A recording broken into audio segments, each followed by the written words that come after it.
Chapter 15. Love Never Dies. Okay, Saul.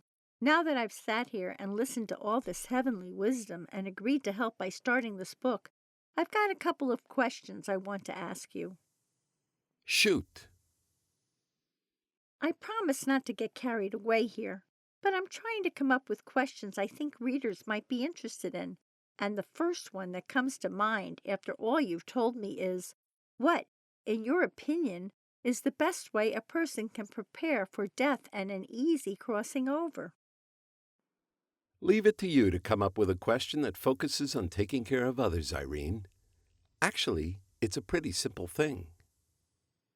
The key to helping yourself cross over well is living a life that's got some level of devotion, heartfelt, passionate devotion, that gives you both discipline and delight.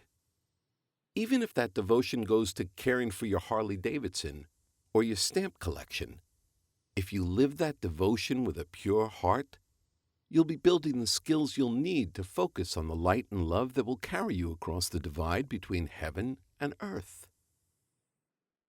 The idea here is that if you practice this kind of self-love, focus in this safe, personal environment, then when you're either being wounded or you're wounding others, you get into the habit of looking to love when you need help. This sort of devotion enables you to live your life without worrying that you'll have to sacrifice your integrity, without worrying that your actions will be hurtful to others. By keeping love as your focal point, it's almost impossible to go wrong. And if you've gotten used to that, then, when you head into that dark tunnel, you'll instinctively know the easiest way to get home. I guess practice makes perfect in everything, huh, Saul? No doubt about it, Irene. That's why we're such good lovers. Huh, cuz? All right, I said, taking a quick look at some of the notes I'd made before this session. I've been thinking. Uh-oh. Stop kidding around, Sawley, and answer my question. I have all this information you've shared about how humans grow and change through all their incarnations and healing or whatever.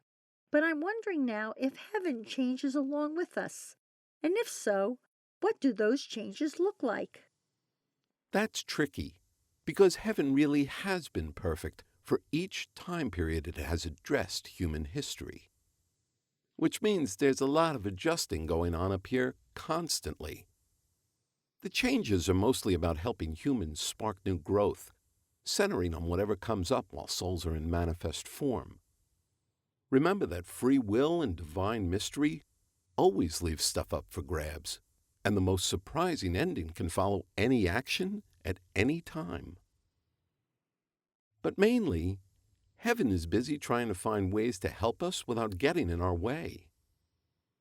The point of earthly living is that every experience each of us has on the planet makes it possible for anyone else to take that same path.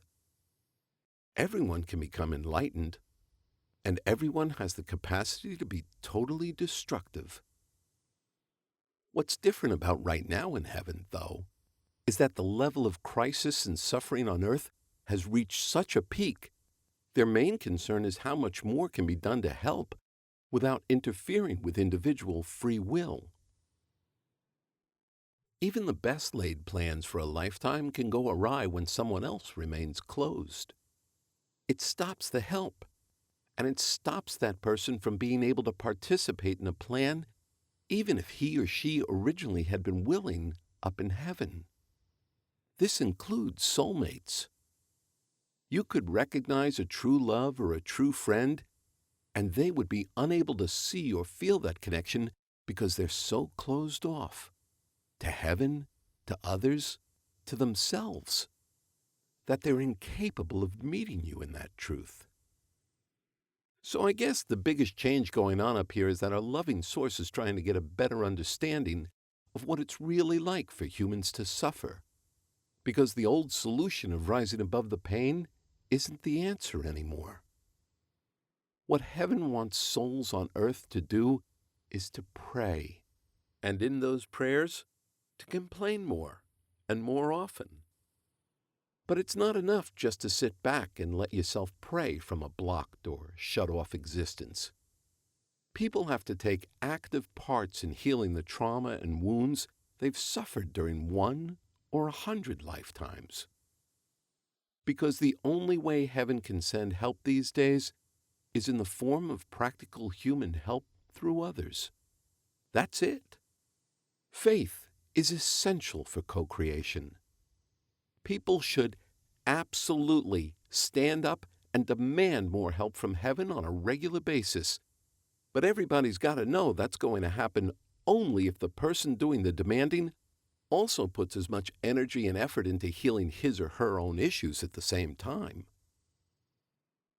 This newer way of looking at prayer and help should illustrate what a great responsibility a spiritual life is.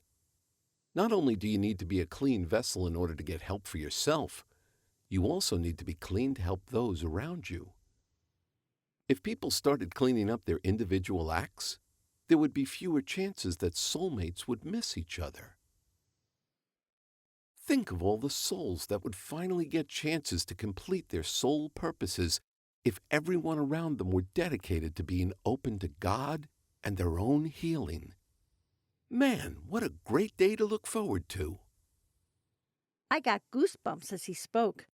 This conversation neatly led me to the question I was worried he'd be reluctant to answer, but I was determined. That's some real inspirational stuff, Saulie. Thanks. I know it'll be perfect for the book. That's what I'm here for. Oh, yeah?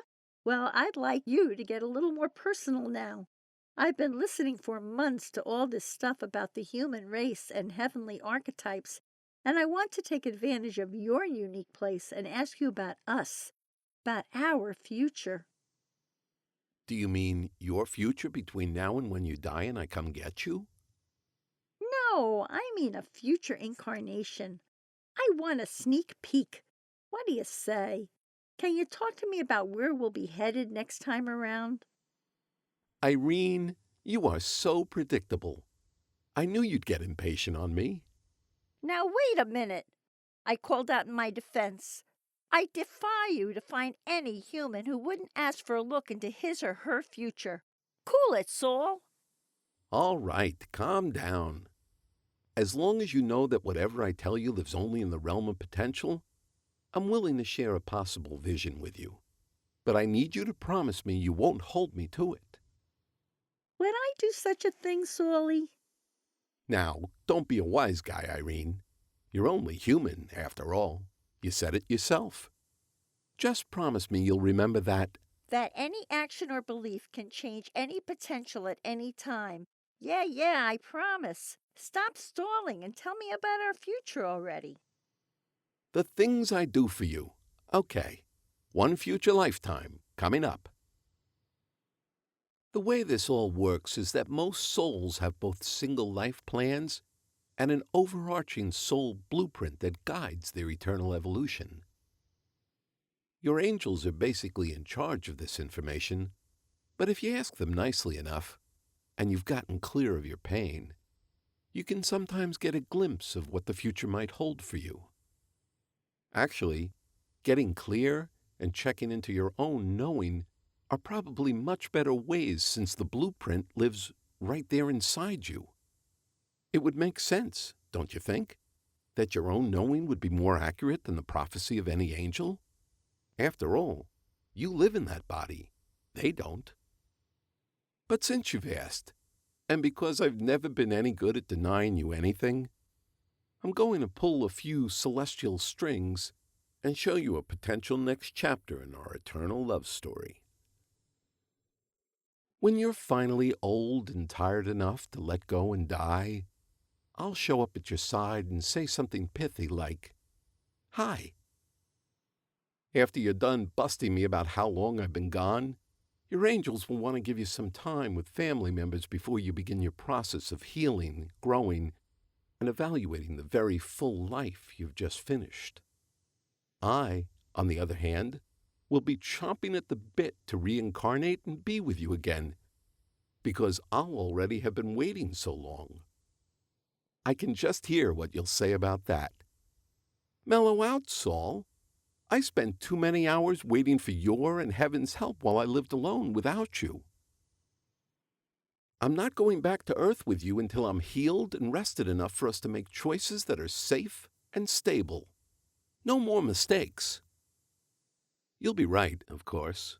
And, being the good Joe I am, I'll wait till you are ready. In the meantime, however, I'll be with my angels in our blueprint committee in order to put together the nuts and bolts of our next lifetime. And you can bet I'll be watching the situation on Earth to make sure we don't miss any chances to protect ourselves or our work when we return. When you're ready, we'll meet together with our angels to draw up our next blueprint. We'll do this in our usual way. Lots of discussing and arguing. Both of us will already have met with our personal angels in order to design our individual blueprints. Yes, I'm sorry to say the procedure really is that complex. There are individual plans, sibling plans, couple plans, and on ad infinitum. Everything needs to have a harmony of timing and interconnection that makes a Rubik's Cube look simple by comparison. The worst part is that after you've gone through all this red tape to set the damn thing up, there is still no guarantee that all those planned connections and agreements will end up the way they were intended. Maybe, instead of telling the dry details this way, I should just let the story unfold after our plans have been made and we've hopefully arrived intact in the right bodies, the right lifetime, and the right neighborhood.